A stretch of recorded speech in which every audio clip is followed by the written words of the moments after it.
Hi, my name is Bob Carroll. I'm the Executive Vice President at Permanent Solutions Labor Consultants, and I'm your host at Employee Relations Words of Wisdom. And welcome to today's episode. I'm coming at you live from an undisclosed location. I am working a job, but had time this morning before having to go in to record this episode. And I think this is a very serious episode and well worth the time. So even though the episode is a bleak subject, look at what's going on around me. I'm outside, I'm enjoying life, and I'm drug free. And that's what we're talking about today. We're talking about drugs in the workplace. And this is a problem that we're seeing that's growing exponentially over the last few years, especially in rural areas, but not limited to rural areas.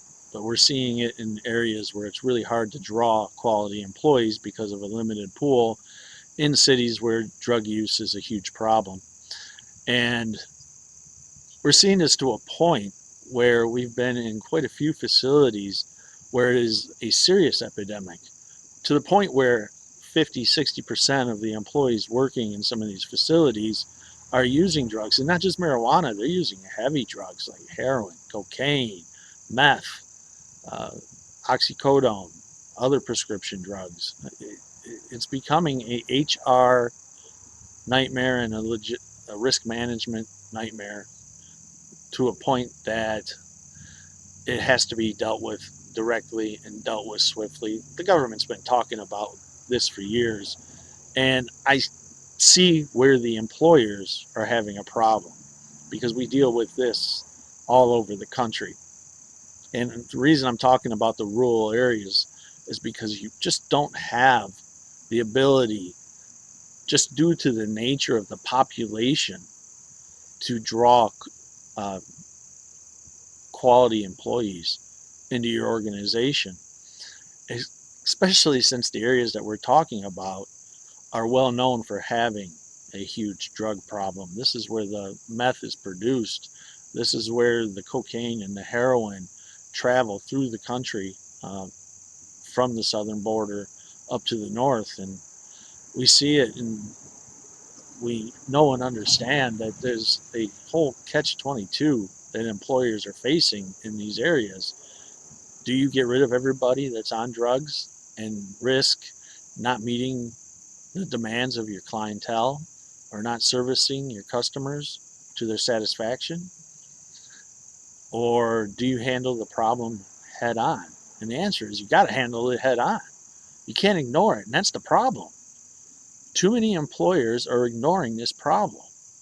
And I wouldn't say ignoring, I would say they are living with this problem, thinking that they don't have an alternative, and you do. You got to start with your handbook. Do you even have a provision in your handbook to deal with drug and alcohol abuse in your workplace? It's amazing as we travel the country and deal with our clientele, how many people don't have these provisions in their handbook. And if they do, they're written so lightly that employees are given multiple chances uh, to come back to work, even though they still have a problem with drugs and alcohol. And it's actually quite scary. And the turnover levels at these places are very high. The people that have the problems, they leave, or in some cases, you have a for-cause termination policy, and you are enforcing it, but it's being applied inconsistently. In other cases, you're losing your quality employees because they just don't feel safe. They don't like working around an environment where people are frankly stoned. So start with your handbook. If you do have a quality provision on drug and alcohol use and the sale of drugs in your handbook, make sure it's being enforced fairly and equally, and enforced all the time. If you have random drug testing, do the drug testing. You're going to have a sting factor here. You have to admit you have a problem in your facility, and you're going to go through a period of pain. Hey, listen, that short period of pain is nothing compared to losing one of your largest clients or losing business to the point where you may no longer have a company where employees can come to work. You have to deal with it. And I understand this, and I've talked to many CEOs, many HR directors, and even the attorneys representing these companies. And I understand where the problem is coming from. Most of the places that I'm talking about don't pay the highest. In particularly manufacturing. We're seeing this in manufacturing, and we see it in healthcare too. We see it in every industry, but manufacturing in particular, where you're probably not paying employees the highest rate. You are probably at the industry standard, or you wouldn't be able to attract employees in the first place. But you're in a position where you have to attract employees who are willing to drive from the city to your location, and that can be quite a long drive. And let's face it, employees are not going to drive 30 minutes to an hour to a job where there's a drug infestation problem. It's not going to happen. You need the employees. You need your workplace to be drug free. I'm a former paramedic, and I'll never forget. Now, I'm going to be blunt and very bleak here because I'll never forget the first time that I went on a call where an employee was impaired. In this case, the employee was drunk. And I'll never forget the shock and horror of the employees around as we responded, as we literally had to take a press apart and take pieces of the press because the employee's arm was caught inside the machine. This person ultimately lost his arm and is very lucky to be alive. That's why I say this is a risk management nightmare. So I'm talking about something very serious here. You have to address this issue. If you don't, you're going to continue to suffer. But if you do address it, you're going to be surprised. Your morale's going to go up. The employees that are quitting that don't use drugs are going to be ecstatic that you're addressing this issue. They know and understand that you're going to have a sting factor, that you're going to feel some pain. In fact, they are going to probably step up and take on some extra responsibilities and work harder, understanding, especially if you communicate to them, understanding that you're addressing the issue and that it's a short-term thing for a long-term fix. But if you do nothing, they're gone. You're risking your business by allowing this to happen.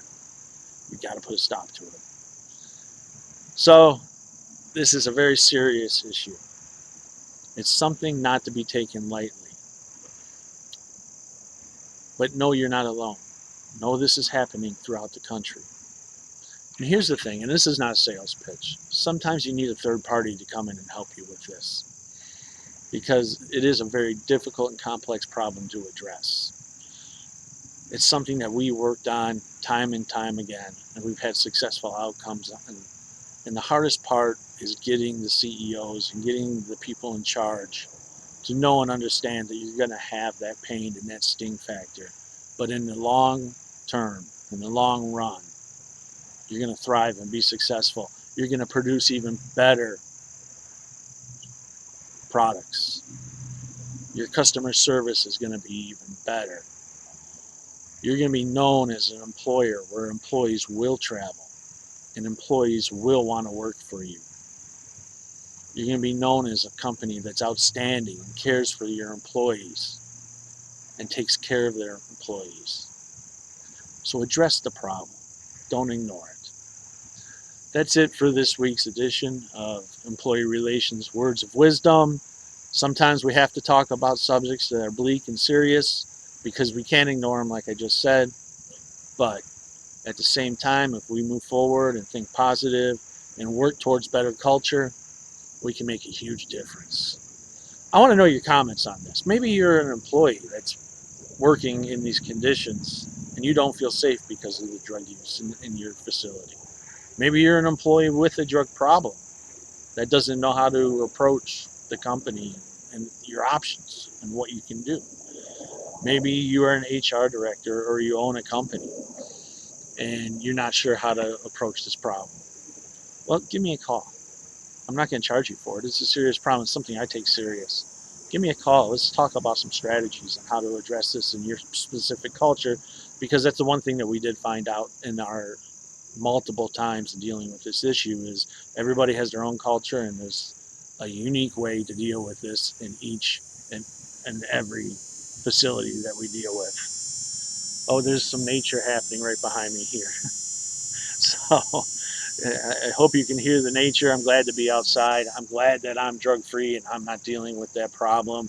But I do want you to know that I know and understand what you're going through. And let's deal with this. Let's make the world a better place.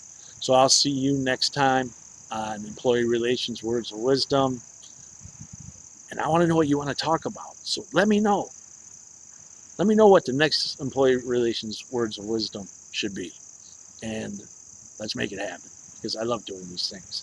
I do these for you. I do these to make the world a better place. So I'll see you next week. Thank you.